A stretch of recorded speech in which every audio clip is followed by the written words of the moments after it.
బరాబర్ మాట అంటే మాటే. నువ్వు ఒక్క ప్రశ్న అడిగితే గీసారు 100 సమాధానాలు చెప్తాడు. చెప్పే ప్రతి మాటలో ఇంత న్యాయం కనబడుతుంది. ఎందుకంటే గీసారు న్యాయవాది కాబట్టి. ఇప్పుడు కాదుల్లా, ఒకప్పుడు సార్ మళ్ళా చాలా రోజుల తర్వాత ముందటికొచ్చి మాట్లాడిండు. ఇక అదృష్టం కలిసి వచ్చి రోహిత్ రెడ్డి ఎమ్మెల్యే అయిండు. కానీ ఇక నీ రాత గట్లున్నది. గీ మాట కూడా సారే అన్నాడు. ఇక సార్ ఎవరో చెప్పలేదు కదా, మీరే చూడురి. బరాబరి మాట అంటే మాటే. నువ్వు ఒక్క ప్రశ్న అడిగితే నువ్వు 100 సమాధానాలు చెప్తాడు. ప్రతి మాటలో ఇంత న్యాయం కనబడుతుంది. ఎందుకంటే ఇక సారు న్యాయవాది కాబట్టి. ఇప్పుడు కాదులా, ఒకప్పుడు సార్ మళ్ళీ చాలా రోజుల తర్వాత ముందరికి వచ్చి మాట్లాడిండు.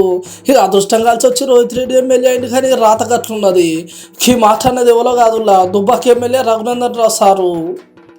పైలట్ రోహిత్ రెడ్డి గారిని నేను 2 విషయాలు అడిగిన సూటిగా. ఒకటి, మీరు డ్రగ్స్ తీసుకుంటున్న విషయం వాస్తవం అవునా కాదా? కర్ణాటకలో రిజిస్టర్ అయినటువంటి కేసులో కొంతమంది తెలంగాణ ఎమ్మెల్యేలోనే పదం ఉన్నటువంటి మాట వాస్తవం అవునా కాదా?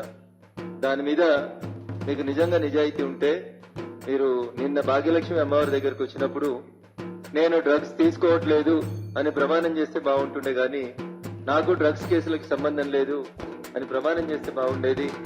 లేదా నేను మొన్న ఆరోపించినటువంటి 3 వ్యక్తులు నా మిత్రులే, కానీ నాకు డ్రగ్స్ కి సంబంధం లేదనేటువంటి మాట చెప్పుంటే బాగుండేది. అవేమీ చెప్పకుండా రఘునందన్ ఇది చేసినాడు అది చేసినాడు అని వ్యక్తిగతమైనటువంటి ఆరోపణలకు దిగినాడు. ముఖ్యమైన ముచ్చట ముక్కుసూటిగా చెప్పుకుంటూ వచ్చాడు. సారన్న ముచ్చట కూడా వాస్తవం ఉన్నది. అవు నేను డ్రగ్స్ తీసుకుంటలేనని కాకుండా నాకు డ్రగ్స్ సంబంధం లేదంటే ముచ్చట అయిపోయా. కానీ అట్లా చెప్పకుండా ఇంకోలా చెప్పేసరికి జర ముచ్చట ఇంకా ముందు తీసుకుపోయేట్టే ఉన్నది. వీడియోలు ఆడియోల గురించి మాట్లాడాలంటే రోహిత్ రెడ్డి గారికి నేను గుర్తు చేయదలుచు. 2018 ఎన్నికలప్పుడు రోహిత్ రెడ్డి గారు ఎన్నికల ప్రచారంలో ఒక మాట చెప్పిండు.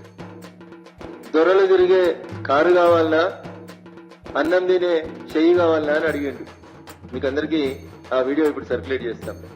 నేను అడుగుతున్నా ఇలా రోహిత్ రెడ్డి గారు, అన్నం తినిపించిన చెయ్యికి సున్నం పెట్టినవు, బీఫామ్ ఇచ్చిన కాంగ్రెస్ పార్టీని గోదావరిలో ముంచినవు, నువ్వు దొరలను తిట్టిన దొరల కాంపౌండ్ లోపల ఇలా శిల్క పలుకులు పలికే శిల్కలాగా చేరినావు తప్ప ఇంకొకటి కాదు. కానీ మాల తీసిన తర్వాత బరాబరి రఘునందన్ రావు ప్రతి సందర్భంలో చెప్తాడు, ఈట్కా జవాబ్ పత్తర్సే దేంగే. అతన్ని ఖచ్చితంగా నీ మాటలకు ప్రతి ఒక్కదానికి సమాధానం చెప్తాను. ఉన్న ముచ్చట ఉన్నట్టుగా ఎవరికి భయపడకుండా వెనకట్టు ఏమైంది ఇప్పుడు ఏమైందని అట్లనే ఎమ్మెల్యే 10 కూడా ఏదో అదృష్టం మంచుకున్నాయని అట్లనే ఒకప్పుడు లాయర్గా పనిచేసి తెలంగాణ ఉద్యమాన్ని కండారా చూసి ఉద్యమంలో ఉన్నా. ఇవాళ మంచి మంచి సవాల్ ఇసిరండి అని రఘునందన్ సార్ మస్తు మంది యాడ్ చేసుకుంటున్నారు. ఏదో అన్నావు, మా కేసీఆర్ నిన్ను సస్పెండ్ చేసిండు, నీ మీద ఆరోపణలు వచ్చినాయి అని అన్నావు.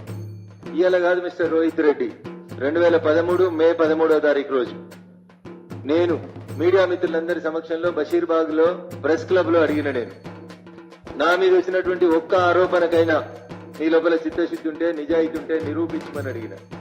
2013 మే 13 నుంచి 2014 జూన్ 2 దాకా ఒక్కరు మాట్లాడలేదు. ఎందుకంటే అప్పుడు ప్రతిపక్షంలో ఉన్నారు, చేతగాలేదని అనుకుందాం. జూన్ 2, 2014 నుంచి ఇవాళ దాకా అప్పుడు అడిగినా, నన్ను సస్పెండ్ చేసినప్పుడు ఇప్పుడు అడుగుతున్నాను. 2014 జూన్ 2 నుంచి కూడా అడిగిన, 6 అడుగుల అడిగిన, 3 అడుగుల అడిగిన. మీ నాయకుడు అని చెప్పినావు కదా, నన్ను ఎవరో సస్పెండ్ చేసిరని చెప్పిన ఆ కేసీఆర్ గారిని కూడా అడిగిన. రఘునందన్ రావు అనేటోడు ఏమన్నా అక్రమంగా సంపాదించుంటే, ఇల్లీగల్ గా పనులు చేసి ఉంటే ఎందుకు ప్రగతి భవన్ గాని ముఖ్యమంత్రి కార్యాలయం గాని ఈ రోజు దాకా విచారణ జరిపించలేకపోయింది? అంటే నేనేం తప్పు చేయలేదు కాబట్టి. ఆయన ఒక పదం వాడిండు, నువ్వేమైనా పెద్ద శుద్ధపూసవా అని. నేను శుద్ధపూసనని నేను చెప్తలేను మిస్టర్ రోహిత్ రెడ్డి. నేను శుద్ధపూసనని మీ ముఖ్యమంత్రి గారే ఒప్పుకున్నారు కాబట్టి, నేనేం అవినీతి అక్రమాలు చేయలేదు కాబట్టి తెలంగాణ సమాజం, మా దుబ్బాక ప్రజలు ఆశీర్వదించిర్రు. మీ నాయకుడు నా మీద చర్యలు తీసుకోవడానికి ఏమి లేదు కాబట్టి సపడే కూక్కున్నాడు. హౌ మళ్ళా తప్పు చేసినా తప్పు చేయలే అని ఇక్కడ ఎవరు నన్ను ఏమన్నా ఏం చేయలేరా ఉన్న ముచ్చట ఉన్నట్టే చెప్పిండు సార్. ఒక ముచ్చట యాద్ చేస్తే సంవత్సరం అట్లనే తారీఖుతో సహా ఉన్న ముచ్చట బయట పెడతాడు. కానీ రోహిత్ రెడ్డి సార్ అన్న మాటకు సపోర్ట్ చేయని సమాధానం ఇచ్చిండని అంటున్నాను ముచ్చటిన జనాలు. నేను రెడీగున్నా. 2001 ఏప్రిల్ 27వ తారీఖు రోజు రఘునందన్ అనేటువంటి జలదృశ్యం కేలి తన రాజకీయ జీవితాన్ని ప్రారంభించిండు. ఆ రోజు నుంచి ఈ రోజు దాకా రఘునందన్ ఆస్తులన్నీ, రఘునందన్ అప్పులన్నీ నేను రెడీగా ఉన్న రిలీజ్ చేయడానికి. గౌరవనీయులు కేసీఆర్ గారు, కేసీఆర్ గారి కుటుంబ సభ్యుల ఆస్తులు 2001 ఏప్రిల్ 27 నుంచి ఇవాళ దాకా పెరిగిన ఆస్తులన్నీ, వచ్చిన ఫామ్ హౌజులన్నీ, కట్టిన బంగ్లాలన్నీ, తిరుగుతున్న కార్లన్నీ బరాబర్ నేను చర్చకు సిద్ధంగా ఉన్నా. సిద్దిపేటకు వస్తారా, గజ్వేల్కి వస్తారా, సిరిసిల్లోకి వస్తారా లేదా నా ఎలక్షన్ అఫిడవిట్లు మీ ఎలక్షన్ అఫిడవిట్లు తీసుకొని చర్చ కూర్చుందామని సిద్ధంగా ఉన్నా. నీకు చిత్తశుద్ధి ఉంటే నేను డ్రగ్స్ తీసుకోనని ప్రమాణం చేయి. నీకు చిత్తశుద్ధి ఉంటే స్వీడన్ లో డిగ్రీ బీటెక్ పాస్ అయినా అని చెప్పిన సర్టిఫికెట్ తప్పు పెట్టుకున్నా అని చెప్పు.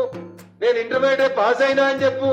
దాని గురించి మాట్లాడు. నీ మీద వచ్చిన ఆరోపణల గురించి మాట్లాడమంటే సంబంధం లేని తెలంగాణ గురించి ఈయనెన్నడో తెలంగాణ కోసం కొట్లాడినట్టు మేమంతా జై తెలంగాణ అన్న రోజు నువ్వు యాడున్నావో యాడ్ చేసుకోవాలి. ఖచ్చితంగా నేను మాట్లాడినా ప్రతి మాట కట్టుబడి ఉన్నాను. రఘునందన్ ఏది మాట్లాడినా సాక్ష్యాలు ఆధారాలు లేకుండా మాట్లాడాడు.